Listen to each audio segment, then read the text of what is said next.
Students, आज 4 मार्च को economics का एमपी बोर्ड का क्लास 12 का एग्ज़ाम होने वाला है और कुछ ही घंटे बचे हैं। मैंने आप लोगों के लिए 50 most important objective question prepare किए।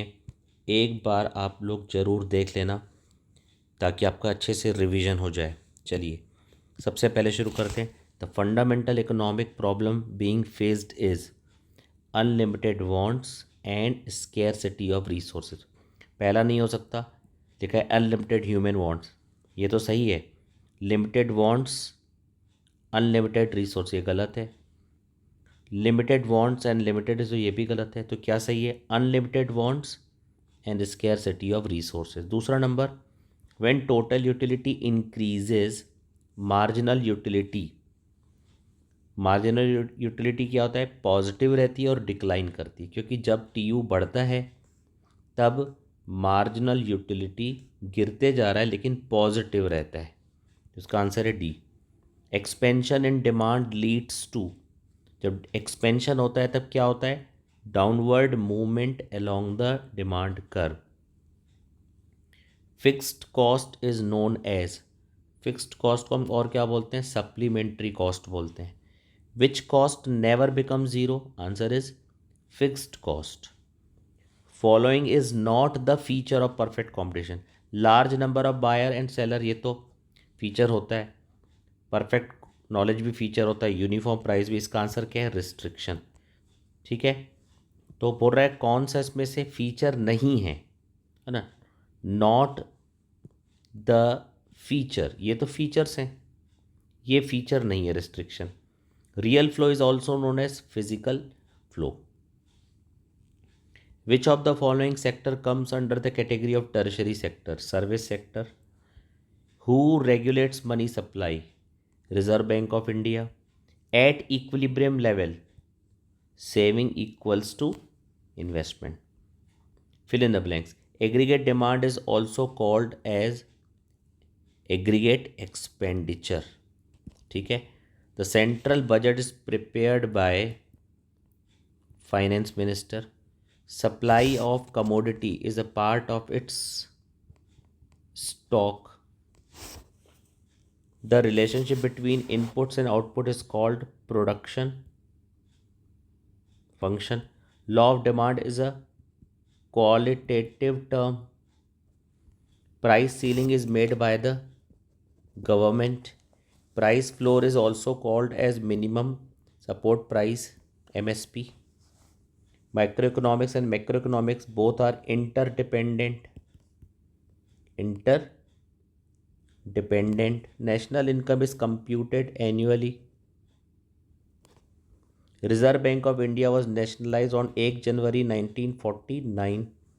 True false? Transfer of value is the primary function. जी नहीं, transfer of value secondary function होता है। तो ये क्या है? फॉल्स। ठीक है, इसके बाद net national product is also called as aggregate supply. True. Balance of payment is always in balance. True. An indifference curve can touch X axis और वाई। फॉल्स। इंडिफरेंस कर ना तो एक्स एक्सिस को touch करता है ना Y axis को touch करता है। Law of diminishing marginal utility is also known as law of substitution. False. Law of demand is also applicable on given goods. False, क्योंकि गिवन गुड्स क्या होता है? गिवन गुड्स एक्सेप्शन है, बल्कि law of demand जिस पर work नहीं करता। The law of diminishing return is universal. True. The commercial banks in India are authorize to issue currency like the Reserve Bank of India. False. सिर्फ RBI ही जो है वो करेंसी इशू कर सकती है, कमर्शियल बैंक करेंसी इशू नहीं करता। Full employment never means zero unemployment. सही बात है, जब फुल एम्प्लॉयमेंट का मतलब ये नहीं होता है कि हमारे देश में कोई भी अनएम्प्लॉयमेंट नहीं। जी हाँ, फुल एम्प्लॉयमेंट की कंडीशन में भी अनएम्प्लॉयमेंट होता है, जबकि यहाँ पर क्या बोल रहा है? Zero unemployment. ट्रू, सही बात है। Autonomous investment is not income elastic. True. Autonomous investment क्या होता है? इनकम ज़ीरो हो, नेशनल इनकम ज़ीरो हो, चाहे 100 हो चाहे 1000 हो, ये फिक्स रहता है। मान लीजिए 10, तो ये इनकम इलास्टिक है। ट्रू। ठीक है, इज़ नॉट इनकम इलास्टिक, ये ट्रू। इसके बाद है answer the following question in one word sentence. The point eight which the demand and supply is equal, उसको हम क्या बोलते हैं, equilibrium point.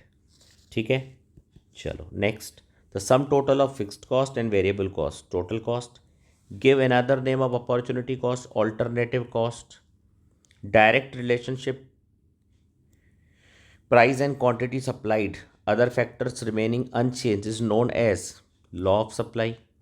Who fixes statutory liquidity ratio, Reserve Bank of India. Which system directly controls supply of money, banking system. What type of relationship is between consumption and level of income, direct relation. Which type of relationship is between saving and consumption, inverse, क्योंकि अगर saving ज़्यादा होगी तो consumption कम होगा, saving कम होगी तो consumption ज़्यादा होगा, तो inverse relation. What type of expenditure defence expenditure is non developmental, ध्यान रखेंगे। Which items are included in balance of payment, only visible items. Match the correct column. Induced investment is, induced investment जो होता है वो क्या होता है, income elastic होता है। ठीक है, ए का जो पहले का जो आंसर है वो income elastic. House hold consumption usually depends, consumption किस चीज़ पे डिपेंड करता है, on the level of income. Medium of exchange is, medium of exchange क्या होता है, प्राइमरी फंक्शन ऑफ मनी होता है। National income is used, national income का यूज़ कहाँ पर करते हैं, फॉर नेशनल डेवलपमेंट। ठीक है, फिक्स्ड कॉस्ट, फिक्स्ड कॉस्ट को हम क्या बोलते हैं, सप्लीमेंट्री कॉस्ट बोलते हैं। फिर है GDP, gross domestic product. MPC, MPC क्या होता है, 1 - एमपीएस। एपीसी क्या होता है, C/Y। Slope of budget line क्या होता है, नेगेटिव। ठीक है, डेप्रीसिएशन क्या है, consumption of fixed capital. All the very very best.